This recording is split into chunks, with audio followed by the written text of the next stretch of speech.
Muy buenos días, tardes, noches, madrugadas. Estamos una vez más en el Baldón de Cobián. Estoy con dos de los historiadores consentidos de este programa, el licenciado Jesús Héctor Trejo Huerta y don Héctor Ortega. Gracias. Muchas gracias a los dos por estar con nosotros. Hoy nos van a iluminar con su suprema sabiduría, nos van a sacar de ese pozo de profunda ignorancia en el que nos encontramos, nos van a dar una visión distinta de la que conocemos sobre el descubrimiento de América y sobre Cristóbal Colón, porque como ha habido últimamente polémica por Cristóbal Colón. Pero vamos a empezar por el principio. Señores, buenas tardes, bienvenidos. Buenas tardes, gracias. Muy buenas tardes, Miguel. Muchas gracias. Tocayo, un gusto saludarles. Una Igualmente, molestia, caballeros. ¿Por qué se descubre América? ¿Qué antecedentes tienen ustedes? Y yo les cuento los antecedentes económicos que yo tengo. ¿Quién gusta? Tocayo, por favor. ok, yo no, por favor, tú empieza. ¿Sí? Bueno, hecho. Pues mira, creo que la pregunta es muy amplia, es compleja y como bien adviertes y quizá por ahí van a ir tus reflexiones, hay una serie de elementos y de circunstancias económicas, políticas que nos van a ayudar a entender por qué se llega a descubrir este continente que era pues insospechado para la época. Yo creo que con el afán de empezar a aportar algunas ideas sobre la mesa y empezar a darle vuelta al asunto, creo que es muy interesante considerar dos factores. Por un lado, tenemos un viejo mundo, si se le puede llamar de esta manera, un viejo mundo que está pasando por una serie de experiencias interesantes, sobre todo en la península ibérica. Como ustedes saben, pues hay un proceso primero de expansión musulmana en la península ibérica que finalmente llega a cristalizarse en forma de califatos y una serie de administraciones que tienen que ver más bien con la cuestión de la presencia árabe en aquella región y que finalmente después de varios siglos llegan a un punto de crisis, como todos los imperios, como le ocurrió a los romanos, como seguramente le pasará a Estados Unidos en algún momento, esperemos poder ver algo así, algo de ese tamaño, pues nos damos cuenta de que hay un proceso de consolidación de dos casas importantes, no abundo mucho en el tema para abrir la conversación, y al final, cuando cae pues el último bastión musulmán, con la reconquista en Granada, pues entonces se da el cisma fundamental político para que entonces pueda haber un proceso de expansión territorial, política, administrativa y económica de lo que posteriormente se convertiría en la corona española, pero que, muy interesante, no se le puede llamar España para aquella época. Mucha gente habla de, por ejemplo, el régimen español, ¿no? Que éramos una posesión de España. No es verdad, España no se consolida, sino hasta entrado el siglo XIX, no hay un proceso como tal, como república democrática moderna, digamos, y bueno, sería incorrecto llamarle de anticipado corona española, ¿no? Más bien sería la corona de Castilla, la corona De Aragón. Está usted en Ciudad de México y de todas maneras nos falla el la internet. unión de las coronas y el... Sí, sí, te escucho, Miguel. No, perdón, es que de repente se bloqueó la Ah, señal. perdón, Sí, pensé que iban ¿verdad, a comentar Héctor? algo. Y entonces comenté que qué increíble que aunque estés en la Ciudad de México tengas problemas con internet. ¿Estás al lado, mi querido Héctor? Sí, claro. Bien, entonces la consolidación de las coronas de Castilla y Aragón. ¿Qué nos quieres comentar, licenciado Ortega, para Bueno, diferenciar a pues los Héctores? gracias. Bueno, pues muchas gracias por la invitación nuevamente, aquí estamos. Eh, Básicamente, siempre se ha hablado mucho de que el gran mito de que la llegada del europeo post-medieval a América fue una de las grandes chiripadas del mundo, ¿no? Así como el descubrimiento de la penicilina o cuando el hombre descubre el fuego, así fue el descubrimiento de América. Serendipia. La serendipia, Así exactamente, ¿no? es. Aquí decimos que venía Cristóbal Colón buscando las Indias y encontró otro continente. Yo creo que ya de alguna forma se sabía, también se comenta de que la Tierra, de que se creía que la Tierra era plana y que no era precisamente esférica. ya sabían, muchos marinos, a lo mejor la iglesia estaba empecinada con decir lo contrario, pero los marinos, sobre todo los científicos de la época, bueno, recordemos que la ciencia estaba en manos de la iglesia, pero había algunos sacerdotes, algunos frailes que estaban por la ciencia, que sí sabían un poquito más, ya sabían que la Tierra era esférica. ¿Qué es lo que busca la corona de Aragón y de Castilla? Los dos reinos estaban unidos por el matrimonio de Isabel y Fernando, pero cada quien gobernaba en su propio feudo, Isabel en Castilla y Fernando en Aragón, no se metían el uno al otro. De hecho, había una frase en España que decía, tanto monta tanto Isabel como Fernando. Es decir, que los dos gobernaban, pero el uno no se metía con los asuntos del otro. Aunque bueno, sí tenían una relación. Lo que ocurre es que después de la conquista de Constantinopla, en el año de 1453, el Mediterráneo cae en poder de los otomanos, de los turcos. Entonces cierran el comercio a los europeos, al Mediterráneo. Entonces el europeo, el cristiano, tiene que buscar otras rutas, unas rutas alternativas para poder llegar a lo que ellos llamaban las Indias, y Catay para ellos, China, bueno, Japón, etcétera. India, toda la ruta de la seda. A toda la ruta de la seda. Portugal logra hacer una exploración rodeando África, pero los españoles no podían llevar la misma ruta. Entonces Colón... ¿eh? Platica por qué no podían dar la misma ruta. Eso es lo interesante. Porque era enfrentarse contra España, digo, contra Portugal. No, pero además, cuando se definió la ruta para Portugal, el Papa en turno otorgó esa ruta a Portugal.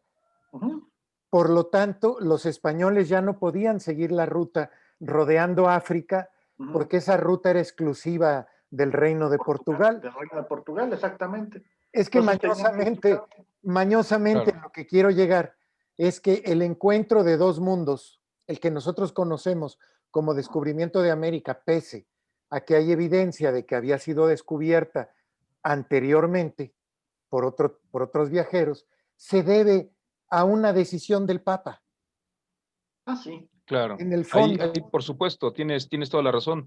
Hay una interesante circunstancia. Me parece que ahí las expediciones de Vasco da Gama, justamente para impulsar el comercio, digamos, transcontinental de Portugal, es la que va finalmente a cristalizar en el descubrimiento y la consolidación de el Cabo de Buena Esperanza, que es el punto más al sur del continente africano y que le va a permitir a Portugal utilizarlo como un enclave, ¿no? Y ese enclave, por supuesto, que iba a tener un derecho de exclusividad, por supuesto. En todo sentido, me parece que el segundo momento interesante para dirimir esas diferencias entre las dos, pues digamos, grandes potencias marítimas de la época, pues tuvo que haber sido necesariamente el Tratado de Tordesillas, con el cual se establecían los límites claros, pactados justamente con el Papa y con los reyes de por medio, es decir, un compromiso al cual no se le podía dar la vuelta, ¿no? Para saber hasta qué parte dentro de ese mar enorme de posibilidades que representaba,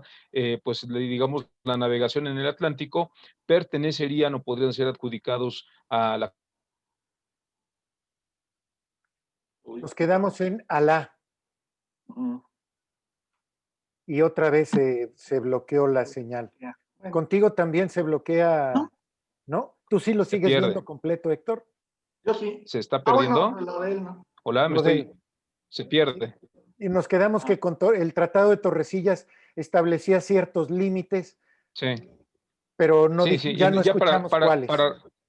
Sí, para redondear nada más, concluir, en efecto, creo que la decisión tomada en un escritorio, ¿no? Con la venia del Papa y la autorización, la posibilidad de estos dos grandes imperios atlánticos, pues va a modificar la historia prácticamente de todo el globo, del globo terráqueo, ¿no? Porque América no hubiera sido la misma, definitivamente, si hubiera sido descubierta en su totalidad, o si hubiera sido colonizada, explotada, administrada por los ingleses o por los portugueses, a como lo fue con los españoles, ¿no?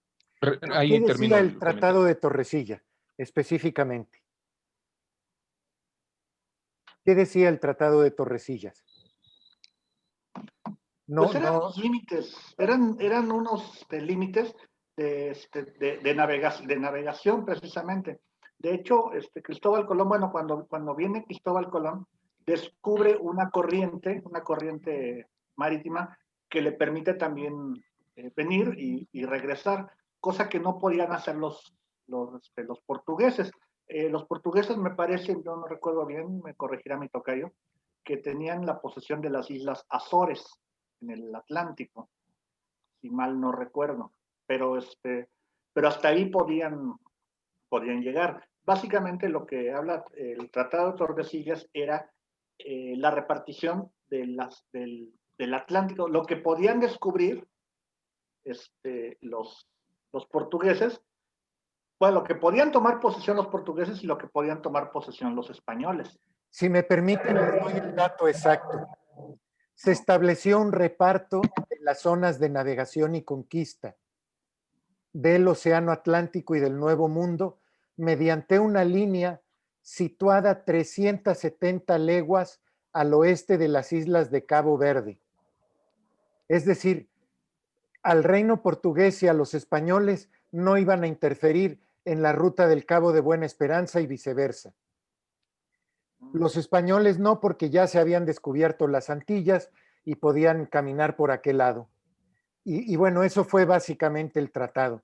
Literalmente, con el acuerdo del Papa, la venia para dividirse el mundo donde podían conquistar españoles y portugueses, que eran las potencias marítimas de ese momento.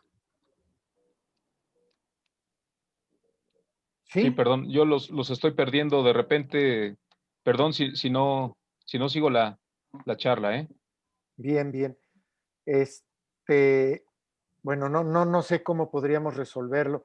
Si acaso alguien más está usando ahorita internet en tu casa, Héctor, que se pudiera solicitar que te dejaran la línea a ti nada más. Sí,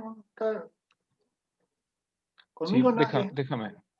déjame verificar aquí, pero bueno, Bien, te voy a mandar, déjame checar otro módem que tengo por aquí cerca. bien. Mientras tanto, don Héctor Ortega, Y usted.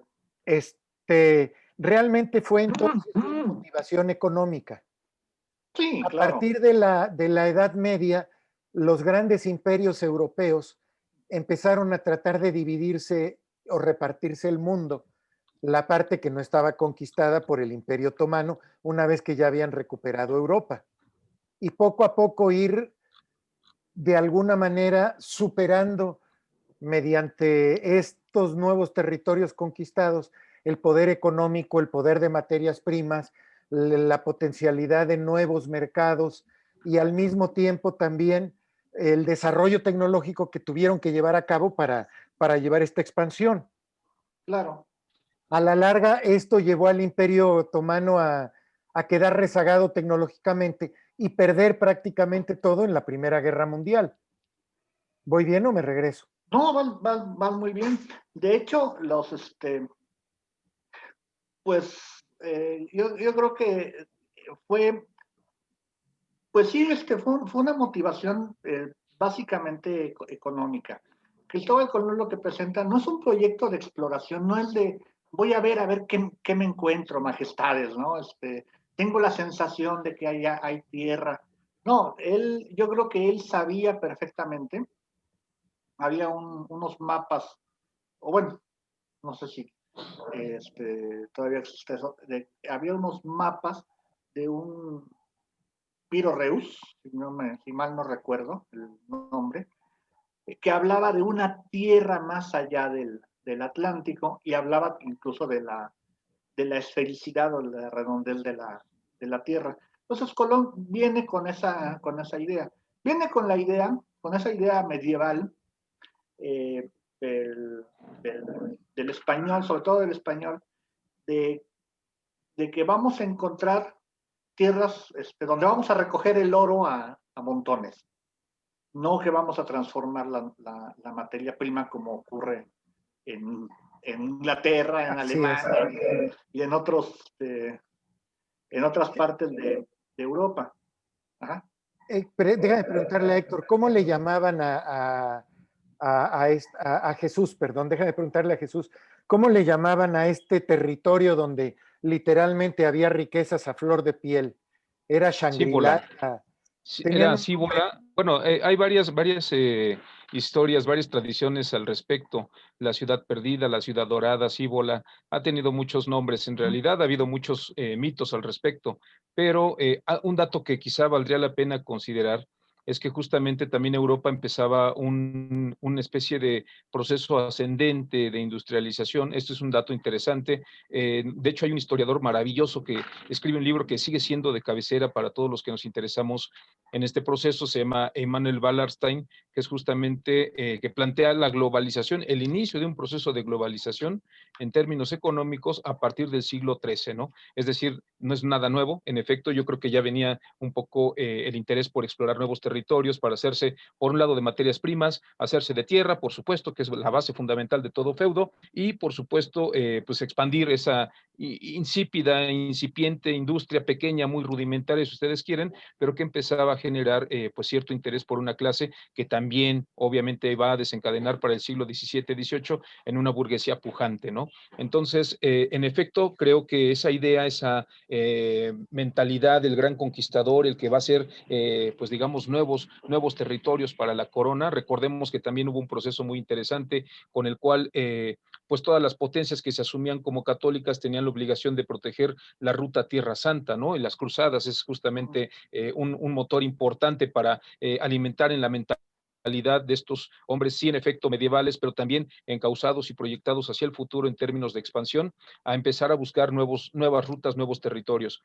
Quizá, no sé si lo perdí, no sé, quizá creo que lo habrán comentado ustedes, si no, pues lo retomo, si es interesantísimo el caso de Marco Polo, cuando empieza estas exploraciones en el territorio asiático y que finalmente lo llevan a redactar, a escribir el libro de las maravillas, ¿no? Un libro genial en el cual se plantean una serie de territorios, de costumbres, de usos, de formas de vestir, de condimentos, de comida, tradiciones, que por supuesto alimentaban en el imaginario del europeo la posibilidad de descubrir pues nuevos territorios, que en efecto, y coincido con lo que decía mi tocayo, pues no tenían la más peregrina idea de que iban a encontrar el continente americano. Por supuesto que ellos estaban pensando en que circunnavegarían el globo, ¿no? Cosa que ya hace el Cano un poquito más adelante, pero que Colón pues pretende, digamos, encontrar esa ruta alternativa al continente asiático y sin sospechar que en algún momento se iba a encontrar con tierra nueva, ¿no? Y que incluso iba a generar pues toda una corriente económica pues que terminaría, digamos, colonizando todo este territorio. Pero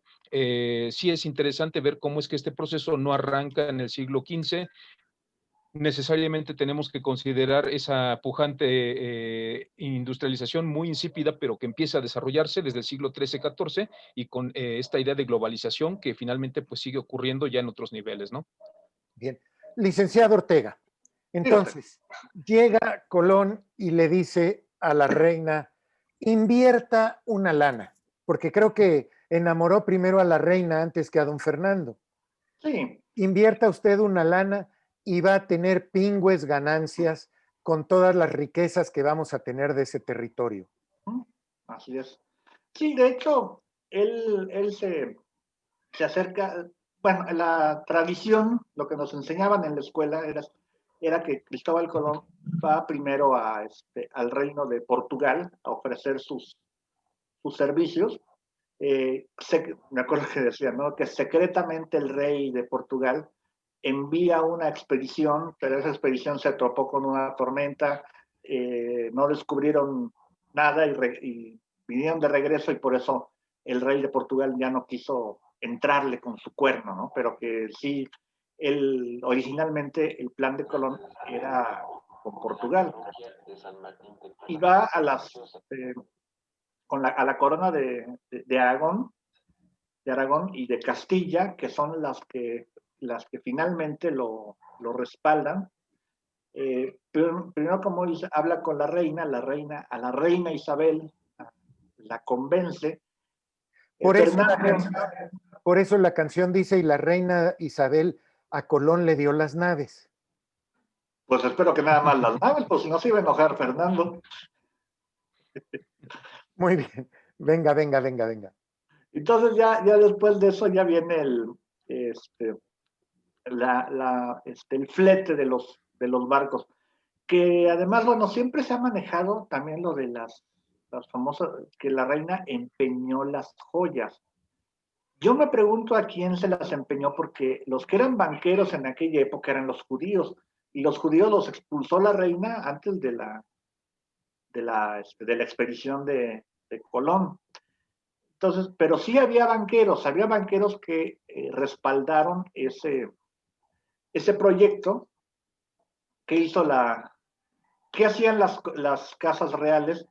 Nada más te daban la bandera, ¿no? Digamos, llegabas y tú vas a la tierra que llegares, vas a reclamarla como parte de la corona del país que vas representando, porque se dice también que Colón era genovés, era un marino genovés, aunque hay dudas de si era genovés realmente, o era portugués, o era español. No se sabe mucho de Cristóbal Colón, es uno de los grandes enigmas. Oye, ahorita que estamos en el lavadero de la historia y en los chismes, yo también por ahí me encontré una teoría es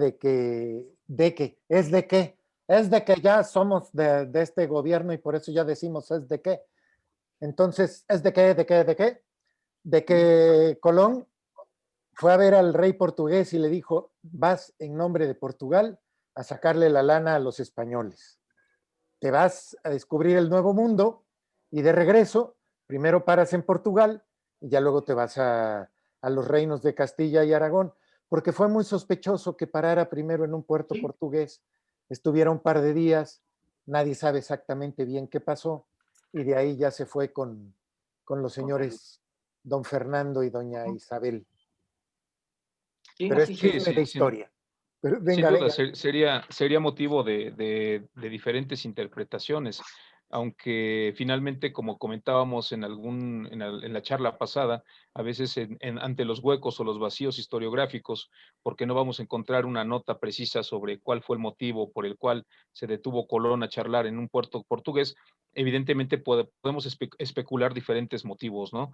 Pero me da la impresión de que no pudo haber sido de tal manera, ¿eh? Me da la impresión de que más bien era parte de una ruta de abastecimiento, quizá para pagar alguna deuda, quizá para alguna cuestión, no hay registro al respecto, pero en caso de que hubiera existido algún interés económico, los primeros que hubieran tomado la empresa como suya hubieran sido los portugueses, ¿no? Entonces, un dato interesante es que Colón en realidad nunca se da cuenta que descubre América. Hay un libro maravilloso que es escrito por Edmundo O'Gorman, que se llama justamente La invención de América, en la cual se plantea que lejos de que fuera una realidad tangible, tangente para el siglo XVI, más bien era un constructo en la mentalidad del peninsular hispánico. No, Cristóbal Colón, a pesar de que hace varios viajes al continente americano sin saberlo, al final cuando él fallece, muere pensando que no se trataba de un continente, llega a pensar que es sí una parte cercana entre la ruta que conecta con Asia, pero en realidad no se da cuenta de cuál es la dimensión real que va a tener esta incursión en suelo americano, ¿no? Entonces, creo que siendo un poco justos con la memoria de Colón, creo que sí sería muy difícil tratar de defender esa posibilidad. Tendríamos que contar con pues, un mayor número de documentos, de elementos que nos puedan permitir llevar adelante esa hipótesis, que bueno, no deja de ser provocadora, no deja de generar interés, pero me da la impresión de que no hay un trasfondo realmente maquiavélico atrás de esto, ¿no? Bien. Llega Cristóbal Colón ¿a dónde? ¿Quién de los dos quiere contestar? Sufriendo escorbuto, ¿no? Ay, Incluso. sí, no sé si, no estoy enterado de Sí, eso, sí, sí. pero llega a la isla Se de enferma. Guaná. A ver, Sí, Trejo, de a ver, hecho, posteriormente se le llama como el San Salvador, ¿no? Justamente porque digamos, es la tabla en el mar que va a salvarle la vida a Colón. También muchos historiadores comentan que estaban a punto de amotinarse las finas personas que le acompañaban, ¿no? Que sabemos que era gente sacada de, pues de no lugares muy sanos, no muy santos, y que pues al final cuando ellos se dan cuenta que después de 3 meses no ven tierra y que al parecer dentro de la mentalidad de estos marineros, Cristóbal Colón ha perdido la razón y que él se empeña en seguir adelante aunque ya se le está acabando el alimento y el agua para beber, ellos entienden que es una misión suicida e incluso hay algunos historiadores que se atreven a señalar que entre ellos, entre estos marineros, pues ya pues aparecía digamos, una especie de síndrome, ¿no? Un síndrome con el cual ellos entienden que lo que están haciendo es prácticamente un viaje al vacío, un viaje al limbo, porque no hay puerto seguro al cual tocar. Entonces, los motivos y la ruta de navegación, por supuesto que siempre van a ser nada más de conocimiento de Cristóbal Colón y sus principales colaboradores, pero pues esta información nunca se le da a los marinos. Hasta el final, cuando encuentran tierra y le dicen, bueno, desde el Carajillo a Cristóbal Colón, tierra a la vista, pues bueno, ya surge esta especie de alivio, ¿no? Que llega a fraternalizar a los marineros y a Colón le da mucho gusto, pero no ¿Eran sé, a mí me da la prisioneros, impresión de que es. eran gente, eran aventureros o eran prisioneros? ¿O qué características tenían los marineros de Colón? Se dice que algunos eran convictos, o al menos exconvictos, purgando una parte de su sentencia, con pues la promesa de que si ellos lograban completar la misión, pues que les sería condonada la pena o que incluso podrían llegar a ganar dinero, ¿no? Como una especie de empleo forzado. Pero bueno, al final no era gente profesional, no eran marineros profesionales, tenían alguna formación, porque pues en la época también era muy común que estos hombres de muelle que se dedicaban al robo, al hurto, a estas cuestiones, pues tenían experiencia en el mar, pero no eran, digamos, miembros de una marina mercante formal y mucho menos una misión exploradora con esos intereses. Entonces, creo que después de estos 3 meses, cuando se dan cuenta de que en efecto llegaron a tierra, lo que menos les importaba era saber a dónde, sino más bien saber que acababan de salvar su vida. Y es en ese momento que Cristóbal Colón, pues la libra, ¿no? Así como bien dicen en una serendipia, porque estaban buscando algo y encontraron una cosa diferente que al final resultó mucho mejor que lo que buscaban. Y bueno, pues se da este gran encuentro. Y algo muy interesante que también valdría la pena, yo creo que quizá podría ir caminando hacia allá las líneas de reflexión. Eh, ¿Cuál es el término? Estamos a punto de celebrar ya pues digamos, un aniversario más, ¿verdad? Estamos ya, pues justamente el Día de la Hispanidad, que ya ha sido consagrado en los anales de la historia, pero que tendríamos que pensarlo o repensarlo más bien en función, pues sí, por un lado de las políticas estatales, porque pareciera que no tenemos interés en revalorar ese encuentro de 5 siglos y que más bien pretendemos encauzarnos o enfrascarnos en una deuda sí, centenaria, en la cual pues pretendemos mejor revictimizarnos y decir que hemos sido violentados, secuestrados, asesinados y exterminados por la raza española, como a veces se pretende llamar, pero de alguna manera somos el resultado de esos 5 siglos de mestizaje. Es decir, no podríamos seguir peleándonos con el pasado si pretendemos crecer como sociedad y sobre todo tener conciencia histórica. Y para tener conciencia histórica tenemos que saber de dónde venimos y venimos de un proceso sí doloroso, sí terrible, sí para el 80% de la población indígena representó pues un declive poblacional absoluto. Hay trabajos geniales de Woodrow Bora y Cook. Hay un libro maravilloso que es justamente el debacle poblacional en territorio americano, en lo cual a través de censos y investigaciones poblacionales determinan que el 80% de la población indígena en el continente, al menos en el altiplano mexicano, desapareció a causa de las enfermedades, ¿no? Entonces, cuando vemos el pasado y entendemos que Cristóbal Colón fue el primer paso de una empresa civilizadora, entre comillas, civilizadora, y que esa civilización terminó por exterminar a mucha población, pues más bien a veces tenemos dos opciones, o vernos como víctimas de un proceso injusto, o bien entender que ese encuentro de dos mundos ha sido una gran ganancia en términos culturales, ¿no? Porque tenemos lo mejor de dos mundos, un sincretismo maravilloso que nos da como resultado estado, maravillosos edificios, sin los cuales evidentemente Orizaba no sería la misma, evidentemente cada una de las ciudades de las cuales estamos orgullosos en este país no serían las mismas, y que bueno, pues ahora tenemos la enorme responsabilidad y tarea de comprender y de entender ese proceso de gestación cultural a partir de dos raíces opuestas, de dos extremos de la balanza completamente distintos, pero que al final nos dan una síntesis realmente rica, ¿no? Esa es la ventaja. Muy bien. Señor Ortega, a ver, platíqueme, ¿y a dónde llega Colón? Colón llega primero a la isla de Guanajaní, como dice, a las Bahamas. En realidad, Colón ya es, me parece que en el tercer viaje, cuando llega a tierra continental, que es Honduras, bueno, lo que actualmente es Honduras. Ahí viene también uno de las victimizaciones que nos damos los mexicanos, ¿no? De que por culpa de Colón conquistaron a México. Colón nunca llega a México, en realidad hay que quitarnos eso de la cabeza. Eh, Son exploraciones posteriores a Cristóbal Colón. Colón solamente descubre algunas islas, después vienen otros exploradores, descubren más islas, se crea la Capitanía de Cuba, se crea la isla de la Española, la isla de Santo Domingo, todas estas eh, eh, poblaciones que después van cambiando el nombre.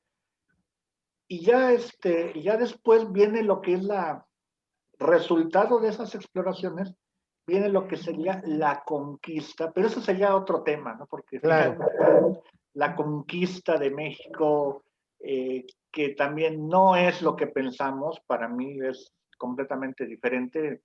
México no tiene la extensión territorial que hoy en día se le conoce. No te me vayas a la conquista, esa nos la vamos a echar en otro tema, Órale. en otro día, dame chance. Aquí el punto es, Colón llega a las Bahamas entonces. Ajá.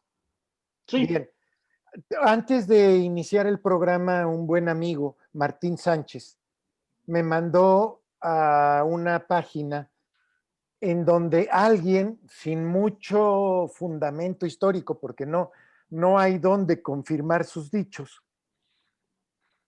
afirma que el reino de terror de Colón es uno de los capítulos más terribles de la historia, más oscuros. Afirma, por ejemplo, que Colón supervisó venta de niñas nativas para esclavitud sexual, niñas de 9 a 10 años. Según esto, que aparece en su diario, que obligó a los pacíficos nativos a trabajar en las minas de oro de Colón hasta que murieron de agotamiento, que si no cumplían con la totalidad del oro de las minas de Colón para entregárselo a Colón, los soldados les cortaban las manos y se las ataban al cuello para enviar un mensaje, que la esclavitud era intolerable, que se suicidaron en masa más de 100 esclavos, que la ley prohibía la esclavitud de los cristianos. Por eso Colón resolvió el problema al negarse a bautizar a los nativos de la Española, que incluso quemaba vivos a los esclavos, que los atacaba y los desmembraba con perros cuando desobedecían o trataban de escapar, que el gobernador Francisco de Bobadilla arrestó a Colón y a sus dos hermanos y los ató con cadenas y los envió a España para que respondieran por sus crímenes contra los arahuacos. Dice también que en la Española había 3 millones de habitantes y que no quedó un solo nativo después de 20 años de la llegada de los conquistadores. ¿Qué me pueden decir de toda esta sarta de cosas que les comenté? Para contestarle también a Martín. Bueno, perdón, tocayo. Sí, adelante. No, digo, tiene mucha imaginación porque yo no sé de dónde sacó, por ejemplo, que Colón tenía minas. Si tengo minas, ¿para qué hago tanto viaje para venir a lo desconocido? Teniendo una mina ya con eso me... No, según él tenía la mina en la Española. es lo que Pero en entiendo. española no había oro. Él cuando llega no descubre el oro. Bueno, a ver, tocayo, comenta. Sí, de hecho, tiene que ver con la forma en la que escribimos y entendemos la historia, ¿eh? Yo te comentaba en el programa anterior, es interesantísimo hacer un recorrido de la historia, justamente por esto. Para el siglo XVIII, XIX, hubo una serie bueno, incluso desde el XVII, los ingleses y holandeses establecieron una historia creada justamente con la intención de desprestigiar la labor que realizaba la corona de Castilla en territorio americano. En esa leyenda negra, pues hablaban de que los europeos pues habían llegado a cometer atrocidades inimaginables, que habían llegado, como bien dices, ¿no? Que quizá vender niñas para explotación sexual, una serie de situaciones que más bien tienen que ver con la forma en la que se enjuicia a una empresa civilizadora, bueno, o civilizadora, vuelvo, insisto, cuando yo utilizo la palabra civilización, en ese contexto siempre se pone entre comillas, no es civilizadora, pero al menos así se le entiende, y tiene que ver más bien con la forma en la que las otras potencias competidoras del hispánico, pues tenían por interés empezar a desplazarlo en sus posesiones, descalificando por supuesto sus empresas, ¿no? Entonces yo creo que más bien tiene que ver con esa visión de la historia creada justamente para desprestigiar. Es una contrahistoria, una historia creada justamente con la intención de sacudir, digamos, aparentemente, o al menos en intención, las conciencias de aquellos que son parte de ese proceso. Pero no Pero hay documentos históricos que respalden nada de esto. por supuesto que hay atrocidades que para nuestra época serían terribles. Sí había sojuzgamiento, sí había esclavitud, sí había venta de esclavos, por supuesto que las había, pero no era España la única que lo realizaba. Los principales tratantes de esclavos eran los ingleses y los holandeses. Entonces, creo que el ponerle digamos, el tache en la frente al reino hispánico implicaría ponerle el tache a todas aquellas imperios europeos que comerciaban y traficaban con personas. Insisto, no los hispánicos, sino más bien los ingleses eran los principales tratantes de esclavos, ¿no? Entonces, yo creo que darse golpes de pecho y decir, no, que los españoles eran terribles y que sojuzgaban, mataban, desmembraban, usaban perros de cacería, todos lo hicieron. Incluso si nos vamos un poco a hacer la balanza, ustedes van a ver que el proceso de conquista y de dominación del territorio norte del continente americano a partir de los franceses y de los ingleses fue 100 veces más cruel que lo que ocurrió en México, en la Nueva España. Porque entonces no entenderíamos el sojuzgamiento de los españoles, ¿no? Dejando libres a los ingleses que aniquilaron sistemáticamente a las poblaciones nativas americanas para adueñarse de sus tierras, ¿no? Al menos en México hay un caso bastante interesante, el caso del estado de Tlaxcala, el cual pues participó del lado de Cortés. Esto, insisto, nos va a llevar al proceso de conquista, pero nos ayuda a contestar la respuesta, a dar la respuesta. Sí hay un proceso de unión entre indígenas y españoles con la intención de generar cambios, por supuesto, en la estructura administrativa. Sí hay un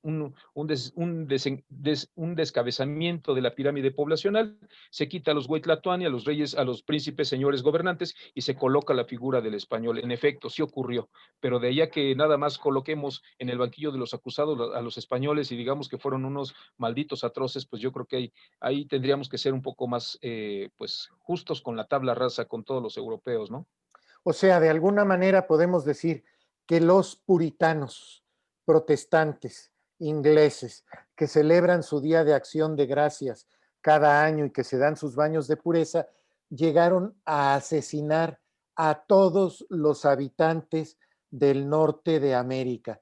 Ellos no se mezclaron con los naturales, simplemente los asesinaron y no los asesinaron con enfermedades, los asesinaron voluntariamente con sus propias manos, mientras que los españoles, de manera accidental, trajeron enfermedades que mataron al 80% de la población, pero se mezclaron y crearon el mestizaje que hoy tenemos en México y en toda Latinoamérica, algo que en Estados Unidos literalmente no se dio y mucho menos en Canadá. ¿Voy bien? Sí, sí, sí, yo solo haría un pequeño matiz, Miguel. En efecto, tampoco sería correcto decir que todos los puritanos de la iglesia anglicana, o sea, tampoco, ¿verdad? Yo creo que más bien tiene que ver con las políticas de Estado, de expansionismo en la tierra virgen, la tierra aparentemente despoblada. Y sí, pasando ese matiz, en efecto, me da la impresión de que los españoles más bien identificaban a la población indígena en México, al menos en Nueva España, como un factor primordial para echar a andar la economía. Es decir, no podrías imaginarte a los colonos españoles tirando el arado, no los podrías imaginar a esos, al menos a esos españoles de la primera generación. Yo no hablo de las consecutivas porque ha habido una enorme cantidad de inmigración española durante toda nuestra historia de nuestro país, y muchos de ellos han sido muy trabajadores, muchos de ellos han hecho empresa, creado, por supuesto, industria muy importante, y si no, pues nada más échale un vistazo a la industria de la cerveza en Orizaba, que justamente fue creada justamente con estas migraciones europeas, y que de alguna manera pues no podríamos entender la ciudad.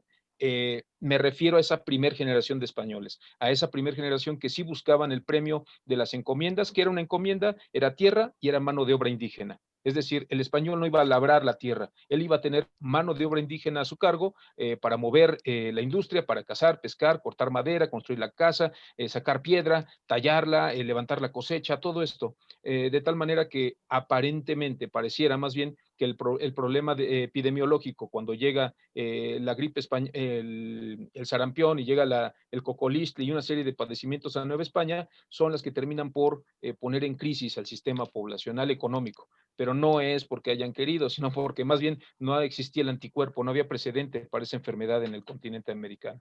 Y nosotros les regalamos a los europeos la sífilis, por ejemplo, ¿no? ¿Sí? ¿No? ¿No ¿Sí? me confirmaste? Sí, ¿verdad? Fue la venganza Bueno, de yo, Moctezuma. no tengo claro si la sífilis es americana, no tengo claro si es endémica del continente, pero al menos creo que sí les dimos algo más importante y que seguramente les va a estar retumbando en la cabeza por siempre. Es decir, les dimos la base de la alimentación con el maíz, que salvó a muchas generaciones de españoles ante las crisis agrícolas del siglo XVIII y XIX. La patata también se la llevan de América, el jitomate se lo llevan de América, el chocolate se lo llevan de América, el aguacate se lo llevan de América, y ahora son los principales productos de consumo en los mercados internacionales y son los más caros. Entonces, yo creo que independientemente de cuál sería el balance, creo que sí hay demasiadas cosas que no pueden negarnos a los mexicanos, a las culturas mesoamericanas, y que pues prácticamente los han salvado de la quiebra o de la muerte por inanición en muchos momentos de su historia, ¿no? Licenciado Ortega, Sí, usted. oiga, fíjese que yo de repente escucho a un señor de apellido Barradas hablar de los abusos de los españoles en América. Escucho a un señor de apellido Sánchez decir que vinieron a invadirnos y a saquearnos, y así por el estilo. Y bueno, tengo un amigo que se apellida Xilotl. Él, su apellido sí es legítimamente originario de la Nueva España. Y él no anda chillando con esas cosas, porque además su segundo apellido también es mestizo. ¿Cómo se explica usted que los mestizos digan que su abuelo vino a saquear a su abuela, cuando a fin de cuentas el abuelo y la abuela se enamoraron y pues convivieron juntos, se casaron y tuvieron hijos? Pues es muy, ay, no sé cómo decirlo, pero es algo muy, muy, muy de de últimamente que llevamos a cabo los mexicanos, victimizarnos con ese aparente abuso de españoles. Sí hubo abuso, por supuesto, pero no hay que olvidar, para empezar, que los españoles también fueron un pueblo conquistado. Ahora, España es el resultado también de la mezcla de varias culturas, la romana, la visigoda y la árabe, de entrada, ¿no? Aparte de que España pues es un crisol de culturas, porque España no es nada más el español, está también el catalán, el astur, el gallego, el extremeño, el andaluz, etcétera. Arri Llega, Batasuna, ¿verdad? Arri Ah, Batasuna, ajá, los El vascos. País Vasco. vascos que se cuecen aparte, digamos, ¿no? También los catalanes que no se creen parte de España, a pesar de que voluntariamente ellos se integraron al reino español en su momento. Nosotros también tenemos esa característica Gracias a esta manipulación política que se ha venido dando de un tiempo para acá y que, sin embargo, está fuera de toda proporción. Cuando España, vamos a llamarle así en términos genéricos, cuando el europeo llega a América, y llega y conquista y coloniza también, y obviamente, pues también como se menciona, disemina ciertas enfermedades que acaban con un enorme porcentaje de la población que no estaba preparada para recibir estos virus. Pero también existe esta situación de que el americano es el resultado de la fusión del español con el indígena. Contrario a lo que ya se comentó, ¿no? Pero quería yo discutirlo, de lo que pasó con el inglés, el francés, que llegaron a acabar, a asesinar a los nativos americanos. La corona española se quería, fomentaba, perdón, es que no encontraba la palabra, fomentó el mestizaje. Ellos decían que hubiese matrimonios entre indígenas y españoles, o entre españolas e indígenas, cosa que pues ningún reino lo hubiera hecho. Obviamente, pues sí, hubo abusos, violaciones, hubo casos de esclavitud, hubo casos que marcaban con hierro candente a algunos de los indígenas, pero por ejemplo, los naturales estaban exentos de sufrir en la Inquisición por considerarlos nuevos en la fe, entre otras cosas. Prevalecía, por ejemplo, Felipe II creó una nobleza indígena que estaba a la par con la nobleza castellana. Los indígenas tenían derecho ¿cómo se llama? De ser escuchados en un tribunal. O sea, no fue todo terrible. A lo mejor sí había racismo, y es obvio que sí lo había, pero por ley estaban obligados muchos de los europeos a seguir Fíjate que acabas de tocar un punto que a mí me encanta, porque escucho al señor de apellido castellano o de apellido peninsular, nacido en México, quejarse de los abusos de los españoles, y luego de repente lo escucho decir, ah, mira, ese pinche indio no sabe lo que dice. ¿What? O sea, tú te estás quejando de los posibles abusos que se hicieron además acorde a los usos y costumbres de la época. No es que fuera para la época algo anormal, era lo normal y era lo común. Pero tú hoy, en pleno siglo XXI, sigues fomentando el abuso y la discriminación del más débil, ya sea porque tiene rasgos indígenas, porque es más prietito o porque es más blanquito, porque discriminación se da en todos sentidos y para todos lados. Es decir, ¿cómo podemos estarnos quejando el día de hoy de los posibles abusos de hace 500 años? Cuando hoy todavía el señor presidente no gobierna para todos. Se quejan de que Cortés, por ejemplo, tenía de aliados a los tlaxcaltecas, a los chichimecas, etcétera, y que todos ellos abusaron de los aztecas. Pero hoy todavía tenemos un gobierno que gobierna para unos, no para todos. Y no es algo particular de Andrés Manuel. El PRI también gobernaba para unos y el PAN también gobernaba para unos. No hemos sabido ni siquiera aprender que todos los mexicanos tenemos los mismos derechos y nos quejamos del pasado, cuando en el pasado pues ya pasó, podemos resolver el presente y el futuro, pero no el pasado, caray.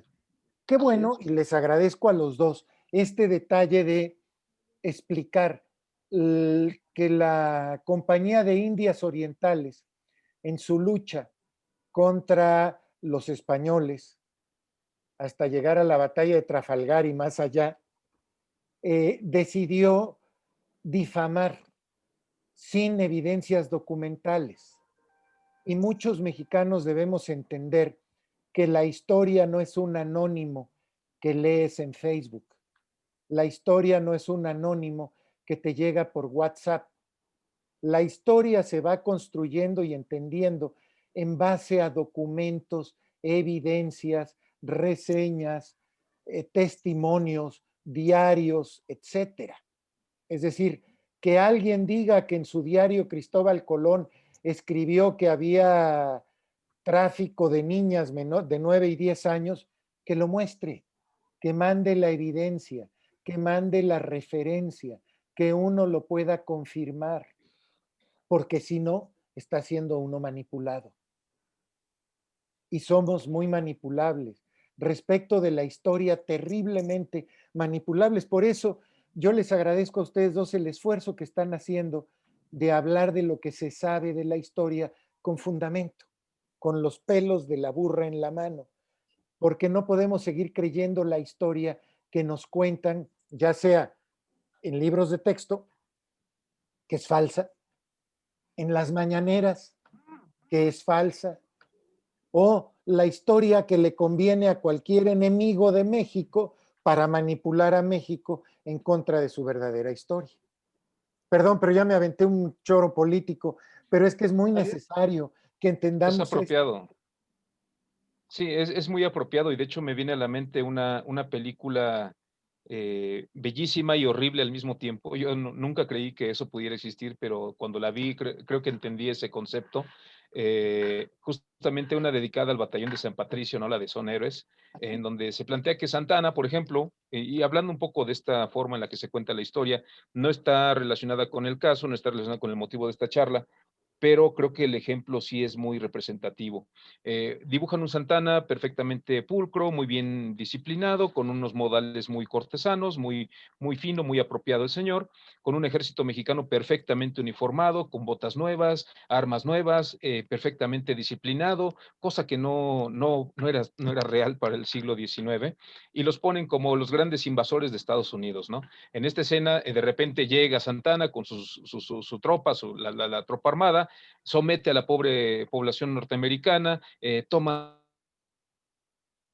Nos quedamos en el toma. Álamo, hacen una. Entonces, ese tipo de manipulación histórica lo que hace es que veamos a determinados actores de nuestra historia como seres despreciables, como encarnaciones reales del verdadero demonio, cuando en realidad, pues, bueno, no sé si se ha desconectado mi internet, quizá, No, está fallando. estamos correctos, Es se que está un desconectó y poquito regresó. extraño. Sí, entonces Venga.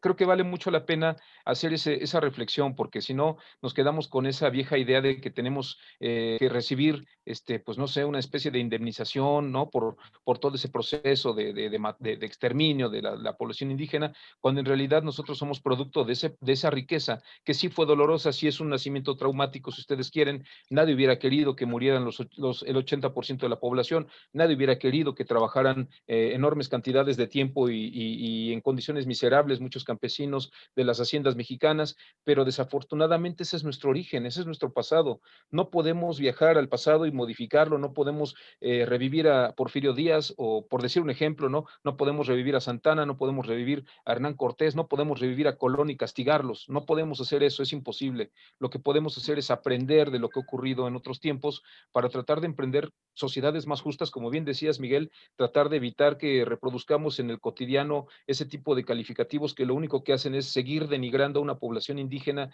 que de por sí ha sido castigada y que seguimos trayendo en la suela del zapato, los usamos como referente para aludir a una persona atrasada, ignorante, pobre, carente de todo razonamiento. Eso ya no puede seguir existiendo. Estamos en un momento decisivo. Me da la impresión de que tenemos que empezar a construirnos aceptando lo que fuimos en algún momento nuestros padres, abuelos y chosnos, y tratar de capitalizarlo, porque si algo tenemos en México es una cantidad increíble de riqueza cultural, arquitectónica, artística, gastronómica, musical, que justamente nace de ahí. Es decir, si nosotros elimináramos todo lo español, imagínate con qué te quedas. Si elimináramos a lo indígena, imagínate con qué te vas a quedar también. Entonces, creo que no podemos seguirnos peleando con la génesis de nuestra propia cultura. Y lejos de eso, tendríamos que capitalizar, aprovechar y catapultar. Tenemos una riqueza cultural que muchos países europeos, y eso no es exageración, no es chauvinismo, muchos países europeos quisieran tener la cantidad de sitios históricos que tenemos aquí. Nada más échenle un vistazo a la cantidad de sitios arqueológicos, Tajín, podemos hablar de el mismo Teotihuacán que referíamos la vez pasada, podemos hablar de Xochicalco, podemos hablar del centro histórico, las trajineras, o sea, podemos hablar de un montón de cosas que quizá pues compensan otras, ¿no? Y en ese sentido tendríamos que centrarnos en esos puntos que suman y no seguirle restando con actitudes discriminatorias, ¿no?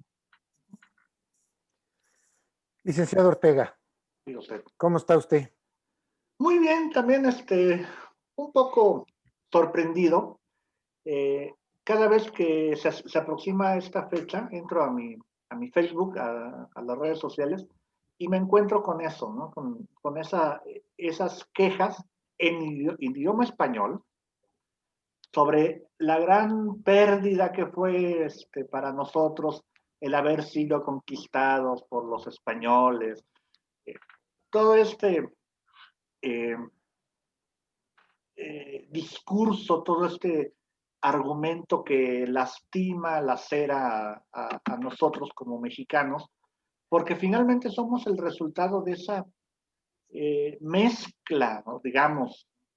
Yo como le decía a una amiga, yo tengo 4 ascendentes. Yo, los Ortega son intelectuales, los Castillo son obreros, son gente de trabajo. Usted Los, no sacó eso, oiga. Pero bueno, ¿eh? sígale. Nada, nada, nada, nada. Luego los Carrillo, pues eran españoles, pero estoy hablando del siglo XIX, españoles que se enriquecieron. Y también mi mamá es Castillo Bernardi, es descendiente de italianos que vinieron a trabajar aquí el campo. Entonces, todos somos de alguna forma emigrantes. Los, los Ortega no nacieron aquí en Orizaba, vinieron de Puebla. Los Pérez no llegaron no surgieron espontáneamente en Huejotzingo, vinieron de España. Vaya, no sé si me explico, hay mucha migración, hay una gran cantidad de migración en la historia de cada uno de nosotros, que tenemos que ser muy cuidadosos cuando hablamos precisamente de esa migración, porque pareciera que somos el resultado de abusos, de violaciones, y no es así, no del todo, vamos. No podemos, tenemos también que perdonar el pasado para perdonarnos a nosotros mismos. Hacer a un lado ese pasado que, bueno, pues sí, a lo mejor, como dice en Tocayo, fue traumático, fue violento, porque sí debe haber sido traumático eso que ocurrió entre 1492 y 1521, pero ya pasó y somos el resultado de esa fusión de culturas y estamos creando una nueva. Fíjate que yo leí mucho a Octavio Paz para tratar de entender por qué el mexicano piensa como piensa. Y siempre me llamó mucho la atención la discriminación a la Malinche y la relación con la chingada. Y con el verbo chingar en general en todas sus acepciones en México. Pero cuando tú analizas la historia de la Malinche jamás traicionó a su pueblo. ¿No? Ella, al contrario, luchó por su propio pueblo en contra de los invasores salvajes, abusivos y explotadores aztecas, que además estaba vendida como esclava con los mayas. Es decir, por todos lados la pobre mujer era era una mujer sometida y luchó por su libertad. Así es. Con las armas que tenía. A veces Claro, queremos, perdón, no, sí, sí, adelante, adelante. a veces queremos entender el presente con el criterio del presente, en lugar de entender, perdón, queremos entender el pasado con el criterio del presente, en lugar de tratar de entender el pasado conforme la gente del pasado veía las cosas. Claro. He estado leyendo últimamente todos los aspectos históricos de la Biblia, por ejemplo, Ujú. y bueno, cuando quieres discutir con alguien religioso y conoces un poquito la Biblia, tienes un millón de ejemplos en donde utilizando tramposamente ver con ojos de hoy lo que se decía en el pasado, la puedes juzgar muy mal. Así es. Y lo mismo hacemos con el resto de la historia. Por ejemplo, juzgamos a Poncio Pilatos con, con los latigazos, la crucifixión y demás, sin entender que era un castigo normal la crucifixión en Roma. Creo que hubo épocas en que más de 10,000 crucificados había en una sola vía, cuando había rebeliones de esclavos o cosas por el estilo. Queremos juzgar a Vlad Tepes y decir, por un lado, que era el defensor de la fe, cuando de repente empaló a 100,000 turcos, por lo menos dice la leyenda, cuando en una de tantas batallas allá en la zona de los Cárpatos y demás. Y si no fueron 100,000, con que hayan sido 10,000, sigue siendo una bestialidad. Y sin embargo era un defensor de la fe. Es decir, dependiendo del lado que estés, ves bien o ves mal las cosas, en lugar de entender que así eran porque así eran las circunstancias. Y en última instancia, ya pasaron. Vamos a entender nuestro presente como un desarrollo del pasado a lo largo del tiempo, pero vamos a corregir lo que no nos parece hacia el futuro, como bien dice el licenciado Trejo. Ujú. A fin de cuentas, si Colón no hubiera llegado como llegó, si el Papa no hubiera separado en el tratado este de Tordesillas a qué paralelo de dónde a dónde podían andar los españoles y los portugueses, a lo mejor hubieran llegado los ingleses. Y entonces sí hubieran acabado con todos. No hubiera habido nada, vaya. No hubiera sobrevivido absolutamente nada. Yo estaría encantado que el centro histórico conservara los templos aztecas, por ejemplo. Estaría encantado con que todavía hoy estuviera el río de la Piedad, en donde está el viaducto, o el río este que llegaba hasta donde está ahorita la Cámara de Diputados, que la Ciudad de México fuera una ciudad con ríos. Los propios mexicanos no supimos cuidar eso. Córdoba tiene un río San Antonio, donde los antiguos pobladores y naturales de la ciudad nadaban, pescaban, etcétera. Hoy es un vil y vulgar drenaje y nadie de los cordobeses lo defiende. El río Orizaba, ya cuando llega a Orizaba ya llega medio contaminado, pero empresas de Orizaba contaminan el río Blanco y lo convierten en un veneno. Nos andamos preocupando por lo que hicieron los españoles o porque destruyeron el Templo Mayor y hoy tenemos patrimonio cultural que no cuidamos y no defendemos. Estamos calladitos aplaudiendo. No es posible, vaya. Como que a veces no entiendo al mexicano porque seguimos con la victimización y la quejumbre. Así es. Claro. Además, perdón, venga. No. Sí. Pues sí, iba a decir que sí es cierto, ¿no? No cuidamos el patrimonio. Y es que me trajo a la mente, cuando se dio, y apenas celebramos la consumación de la independencia, cuando termina la independencia, antes de que terminara la guerra, existían las repúblicas naturales, que eran entidades autónomas que se regían por sus propias leyes, claro, bajo la ley general española. Tlaxcala, mencionábamos, era una comunidad autónoma, ahorita como si estuviéramos hablando hoy en día de Cataluña o del País Vasco. Tlaxcala era una entidad, los tlaxcaltecas eran una entidad autónoma. Que Y se sin embargo, autogobernaba. se gobernaba a sí misma, claro, bajo la protección del rey español, pero ellos tenían sus propias leyes.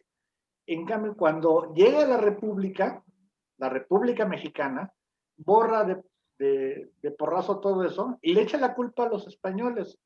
Los primeros brotes de, de ataque al español se dieron en la época de Guadalupe Victoria y Vicente Guerrero, en la época de cuando se instaura la República Federal.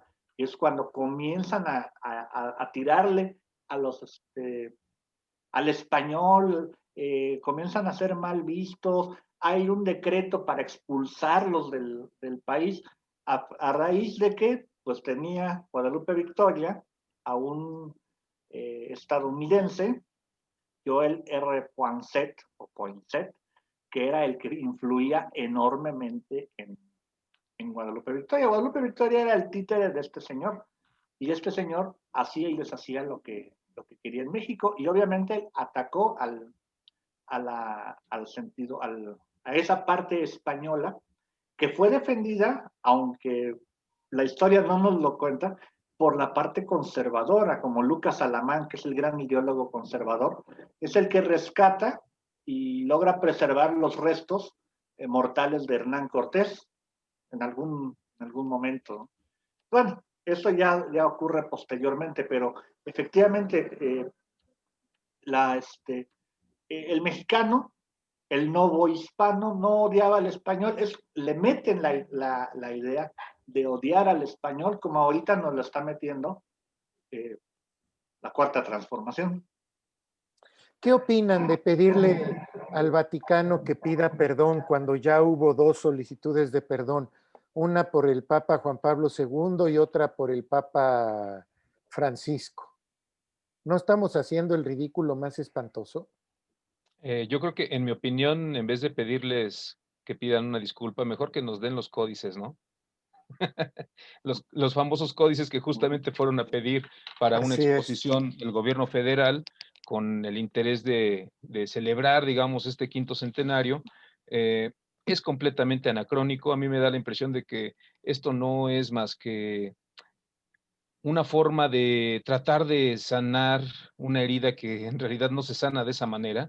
Me da la impresión de que más bien se trata de una decisión alterna que no tiene que ver directamente con el estudio y la comprensión del pasado, porque, insisto, como historiadores sabemos que no se puede modificar, y el pedir perdón no va a resolver los atrasos que tenemos como una sociedad heredera de un periodo de colonización, no va a resolver los problemas económicos, no va a resolver el desempleo, no va a resolver la migración, no va a resolver el problema que tenemos enorme de deuda externa. En todo caso, pues tendríamos que pedirle a Estados Unidos no solamente una disculpa, sino que nos regrese 2,5 millones de kilómetros cuadrados, ¿no? Además de pues una serie de insultos que definitivamente no pueden pasar desapercibidos.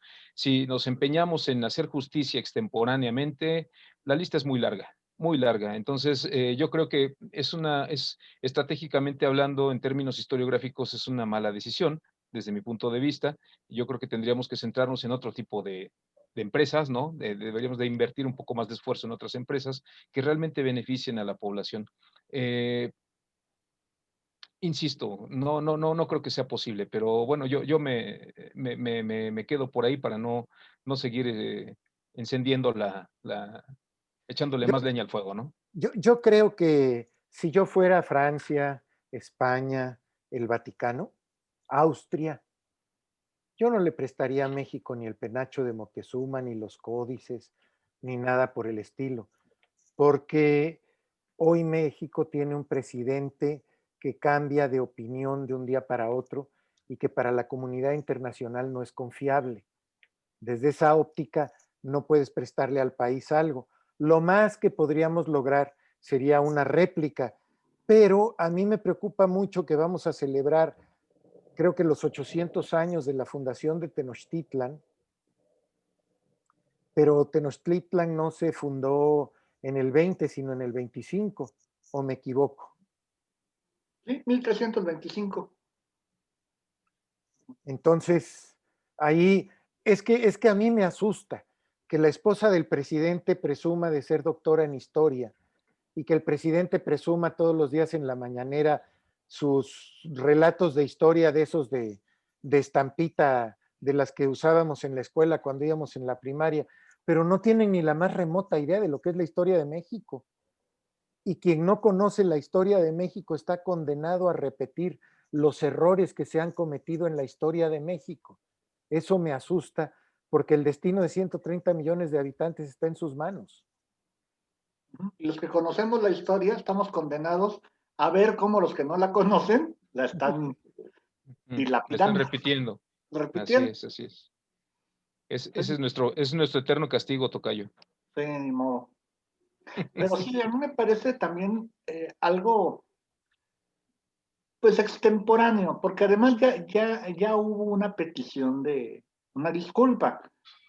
Bien dijeron, el Papa Juan Pablo II hizo me parece que fue en 1999 o 2000, que vino a una reunión con los pueblos indígenas, creo que fue en esa ocasión, y también el rey Juan Carlos también hizo una mención cuando vino a Oaxaca, no estuvo en México, pero vino a Oaxaca, donde también hace una especie de disculpa por los abusos cometidos durante la época de dominación española. Incluso, sí, incluso hubo me parece, si mal no recuerdo, disculpen que no recuerde la fecha, entre 1830, alrededor del 1830, llevábamos, si acaso, una década de vida independiente y hubo justamente una firma de un tratado de no adeudo, de perdón, digamos, de alguna forma, en términos jurídicos, administrativos, ya existió justamente en el alba de nuestra vida como país independiente y que se ha pasado pues inadvertida, ¿no? Nadie la recuerda, nadie la ha visto,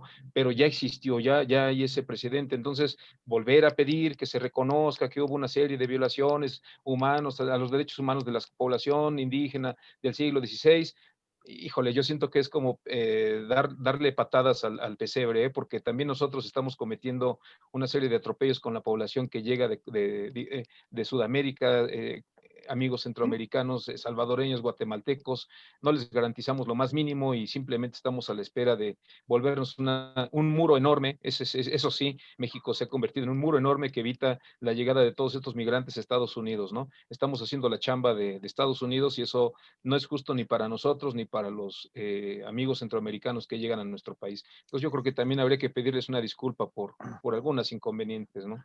Y también, por ejemplo, los mexicanos esclavizamos a migrantes. ¿Sí? Chiapas, toda la frontera con Guatemala, hay, si no es que el esclavismo moderno es, te pago poquito, pero me aprovecho porque si no trabajas conmigo no tienes dónde trabajar y te mueres de hambre. ¿Sí? Esa es la nueva esclavitud. Claro. Y la O las estamos matanzas de chinos a inicios del siglo XX también.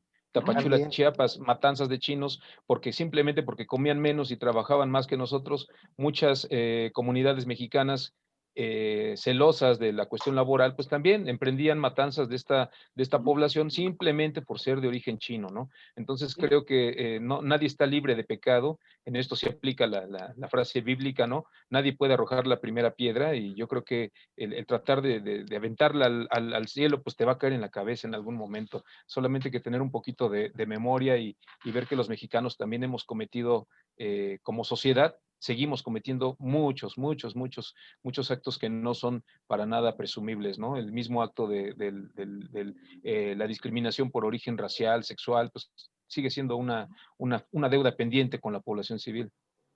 Así es. Y resulta que muchas veces la, los más religiosos, que son los que menos deberían de discriminar por aquello del amor al prójimo, también discriminan. Es impresionante. ¿Sí? Sobre todo por preferencias sexuales a cualquiera que no siga los mismos dogmas que ellos siguen. Y Claro, entonces acaba siendo muy complicado en un país como México ser moderado, porque estás en medio de ultra religiosos, ultra izquierdistas, ultra derechistas, ultra marxistas, ultra ultraliberales, liberales. ultraconservadores. No, no, no, es de locos. Yo estoy indignado ya, por último, como pues estamos en una plática de cuates y de café, total nadie nos está viendo. ¿En qué momento se le ocurre a Frena cantar himnos cristeros en su manifestación? Sí, sin duda, sin duda. A mí me da la impresión de que eh, el gobierno federal, al no tener la delicadeza y un poco la atención con algunas demandas legítimas de la población, lo que está haciendo es generar, por la misma inercia que lleva su cerrazón en muchos sentidos, está haciendo que muchos sectores de la población que se han sentido agraviados, pues empiecen a formar, a consolidarse como un bloque, ¿no? Y en ese sentido sí da un poco es una señal de alarma, digo, no porque sean cantos cristianos ni porque tengan una connotación religiosa, sino que lo que vas a empezar a ver es que en los albores de un proceso electoral, ¿no? Ya sabemos que esta cuestión de la reelección y de la consulta ciudadana y esto representan una coyuntura histórica. Si en este sentido se empiezan a articular estos movimientos de diferentes orígenes, de diferentes motivos y programas políticos, entonces vas a tener una especie de armazón enorme, ¿no? En la que se van a ir juntando poco a poco esas deudas pendientes, esas descalificaciones y puede ser peligroso porque la radicalización de la sociedad mexicana está apuntando a que vamos a experimentar procesos similares a los del siglo XIX, donde liberales se mataban con conservadores a tiros en la calle y donde te vas a dar cuenta de que a río revuelto es ganancia de pescadores, ¿no? Y en ese sentido entiendo muy bien la geopolítica mundial, que al final este tipo de caos, este tipo de desorden político al interior de países con enormes yacimientos de petróleo, por decirlo menos, puede ser muy atractivo para los intereses de otras potencias, ¿no? Y Eso es de muy triste. litio y de Y uranio. litio, por supuesto, por supuesto. Ese es el punto. Pero además, yo tengo la impresión que desde el púlpito presidencial se le ha dado cuerda y fuerza a un movimiento sinarquista con la finalidad de tener un adversario a modo y frágil enfrente. Cuando desde que Andrés Manuel ganó la elección, mi planteamiento fue que le vaya bien a Andrés Manuel, porque si no, el fracaso de su gobierno puede traer un problema de guerra civil o un problema de un gobierno de ultraderecha. Y cualquiera de los Sin dos duda, no nos sin duda, conviene. En ambos sin casos, duda. el problema fundamental es quiénes van a ser los beneficiarios, mientras los mexicanos van a gritar por un lado viva Cristo Rey y por otro lado mueran los fifís o lo que quieran comentar. Va a venir gente de fuera que nos va a vender armas, que nos va a vender alimentos, que nos va a vender esto y el otro, y que se va a beneficiar de eso, porque no acabamos de Por entender supuesto. que no somos ni cristeros, ni chairos, ni fifís, ni conservadores, ni ignorantes, ni chimpancés, ni todo lo que se dice en las redes sociales. Somos mexicanos, pero estamos siendo manipulados felizmente, como lo fuimos cuando intervenía Poncé, como lo fuimos Ajá. cuando Juárez firmó los tratados estos de MacLean Ocampo, que dadas las circunstancias se vio obligado a dar hasta las nachas. Qué bueno que no los aceptaron. Algún día platicaremos de eso y me explicarán cómo fue que el Congreso Republicano no lo aceptó en aquel entonces. Nos salvamos de ser el lugar donde se construyera el canal que ahora es de Panamá, se hubiera Ajá. construido en el Istmo, que afortunado que no ocurrió, ¿verdad? Pero Así es. me refiero justamente a ese proceso y bueno, un poco aprovechando la pausa. Mi tocayo hablaba de Poinsett, ¿no?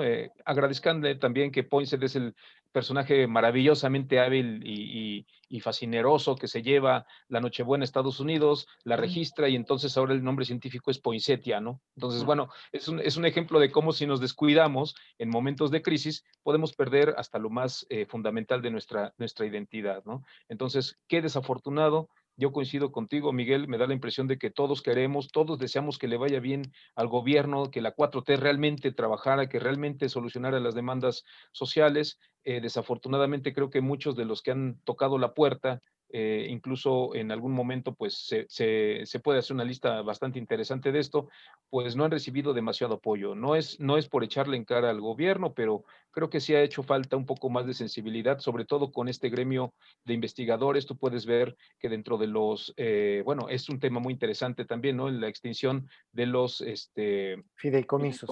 de los fideicomisos, perdón. Entonces, uno de estos justamente corresponde al Colegio de Michoacán, una institución dedicada a la investigación seria, rigurosa en términos históricos, que ahora va a perder parte importante de su financiamiento por esta extinción de fideicomisos, ¿no? Entonces, creo que sí está bien, vaya, la parte que se dedica a la redistribución inteligente, razonada del presupuesto, está perfecto, está maravilloso, pero también hay que ser sensible con sectores primordiales, sobre todo en estos tiempos de crisis, ¿no? Yo creo que la cultura, las artes siempre han padecido de un presupuesto muy corto, y si a esto todavía le metes más recortes, pues yo no sé de qué vamos a vivir. Yo no me quiero imaginar a un concertista, a un soprano cantando en la calle, como lo hacen muchos para ganarse muy honradamente el pan del día. No me imagino a un cineasta haciendo videos de quinceañeras, no me imagino historiadores escribiendo, no sé, fábulas perdidas del marqués de no sé qué, como con tintes medio eróticos. Es una idea,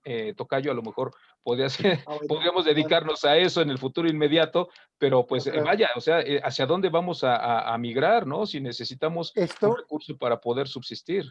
te lo digo, se está propiciando la fuga de cerebros.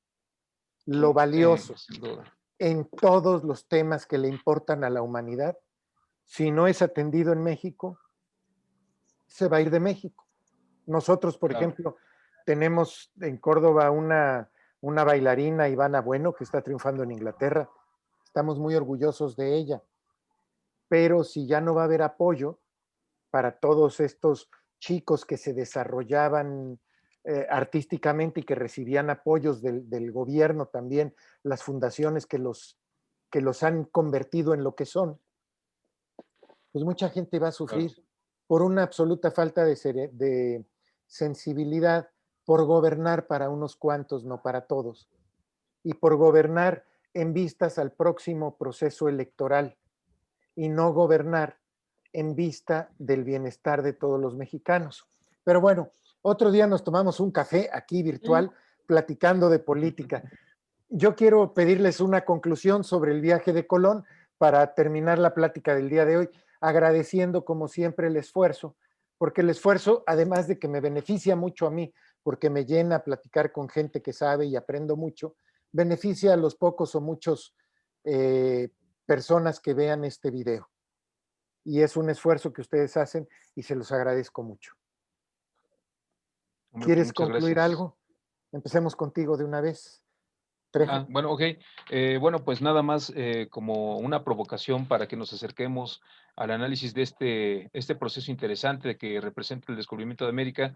Si me permiten, me encantaría hacer una analogía. Me parece que lo que hace Cristóbal Colón es muy similar a lo que realizaron los primeros cosmonautas rusos, ¿no? En el sentido de que exploran terrenos insospechados, nunca antes experimentados, terrenos que implican una enorme cantidad de riesgos, pero que al final nos dejan como raza, como especie, un gran avance. Y en ese sentido creo que el descubrimiento de América, sí, en efecto, tuvo sus matices, tuvo sus oscuros muy profundos, pero también ha tenido muchos claros. Y en ese sentido, yo prefiero verlo positivamente, y es justamente de esos claros, basándonos en esa ganancia del sincretismo cultural, que los mexicanos tenemos mucho para convertirnos en un gran país, en el sentido económico. Ya sé que en el sentido social somos una gran sociedad, muy trabajadores, comprometidos, aunque la gente regularmente piensa que el mexicano es sinónimo de gente informal, gente que no cumple, gente que no está dispuesta a sacrificar. Creo que al contrario, nos ha tocado en esta historia de 500 o de 1000 años,